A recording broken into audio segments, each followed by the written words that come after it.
ஓம் சக்தி. அன்பு குழந்தையே, நடந்தது என்ன என்று தெரியாமல் பதிலை உன் வாழ்க்கையில் இதுநாள் வரை நீ தேடிக்கொண்டேதான் இருக்கிறாய். இதுபோல தேடிக்கொண்டிருந்தால் வாழ்நாள் முழுவதும் தேடிக்கொண்டேதான் இருப்பாய் என் பிள்ளையே. கிடைப்பது எதுவும் இல்லை என்றுதான் ஆகும். இந்த நிலையிலிருந்து எப்படி தப்புவிப்பது என்பதை நீ யோசிக்கவே இல்லை இதுநாள் வரை. பிரச்சனைகள் வந்துவிட்டால் அதிலிருந்து எப்படி வெளிவருவது என்பதை முதலில் தேர்ந்தெடு என் தங்கமே.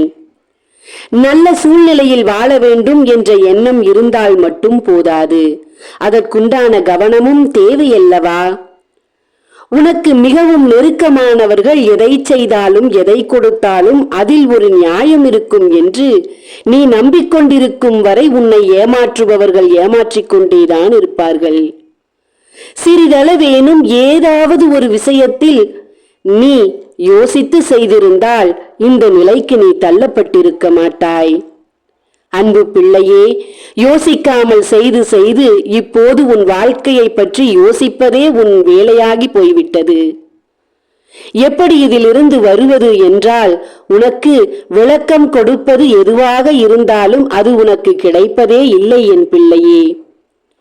எந்த புறம் நீ திரும்பினாலும் அந்த புறத்தில் இருளாகத்தான் இருக்கிறது. இருளில் நீ எதை தேடினால் எது உனக்கு கிடைக்கும்? வெளிச்சத்தில் நின்று தேடினால் தானே கிடைப்பது எதுவாக இருந்தாலும் கிடைக்கும் என் பிள்ளையே. உன் கண்களை கட்டிவிட்டு இருளுக்குள் தள்ளிவிட்டு இருக்கிறார்கள். அங்கு நீ எதை தேடினாலும் அது உனக்கு கிடைக்காது குழந்தையே. அன்பு பிள்ளையே, வாழ்க்கையில் தெளிவு எப்போதும் இருக்க வேண்டும். உனக்காக நீ வாழ வேண்டும். உன்னை சார்ந்தவர்களுக்காக நீ வாழ வேண்டும். யாராவது ஒருவரை சொல், ஒரு நாளேனும் உன் பிள்ளைகளையாவது உன்னையாவது உன் வாழ்க்கை துணையையாவது மனதார விசாரிக்க இங்கே எவரும் இருக்கிறார்களா? உடல்நிலை சரியில்லாமல் போனாலும் எழுந்து நீ சுடுதண்ணி வைத்து குடித்தால் நீதான் வைக்க வேண்டும். அங்கு யாரும் உனக்கு உதவி செய்ய இல்லை என் பிள்ளையே. பெயருக்கு உறவுகள் என்று இருக்கிறதே ஒழிய உருப்படியான உறவுகள் இங்கே எவரும் இல்லை என் பிள்ளையே. உனக்கு என்ன செய்து விட்டார்கள் தெரியுமா? உன் கையால் எடுத்து உன் தலையிலேயே போட வைத்திருக்கிறார்கள். அதனால் தான் அதிலிருந்து உன்னால் மீண்டு வரவே முடியவில்லை என் தங்கமே.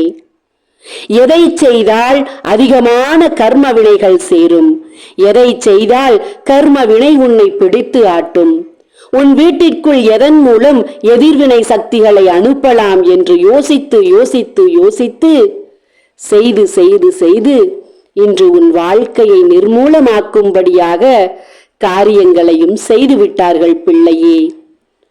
விளக்கமாக சொல்கிறேன் கேள்.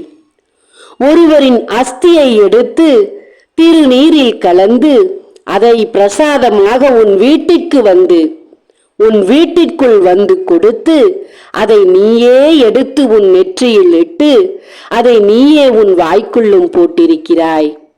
பிள்ளையே, அதுதான் இப்போது உன்னை பாடாய்படுத்திக் கொண்டிருக்கிறது.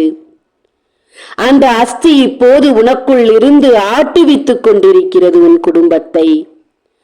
நல்லது செய்யலாம் என்று நினைப்பாய், ஆனால் அதுவும் உனக்கு தீயதாகத்தான் முடியும். நல்லது யாருக்கு செய்தாலும் அதுவும் உனக்கு தீமையாகத்தான் முடியும். நல்ல காரியங்களை கையெடுக்கலாம் என்று நினைப்பாய், எதிர்வினை உன்னை விடவே விடாது. வீட்டிற்குள் நல்லதை விடமாட்டேன் என்று பிடிவாதமாக உன் வாசலில் நின்று கொண்டிருக்கிறது எதிர்மறை சக்திகள். அதை அழிக்க வேண்டாமா? உனக்குள் இருக்கும் அந்த அஸ்தியை கலக்கிய அந்த களவினியை எடுக்க வேண்டாமா? இல்லை, இப்படியே இருந்து விடுகிறேன் என்று சொன்னால் அது உன் இஷ்டம் என் பிள்ளையே. மனம் பொறுக்காமல் இப்போதும் உன்னை தேடி வந்தேன்.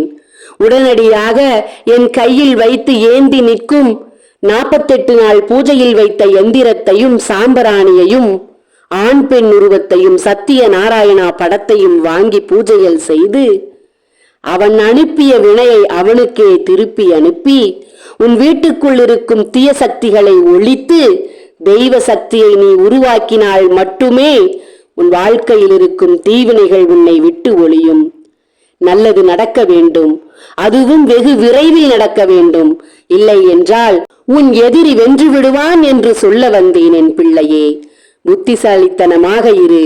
ஒரு முறையேனும் உன் அன்னையின் வாக்கை கேள். நல்லது நடக்க வேண்டும். ஓம் சக்தி. நன்றி.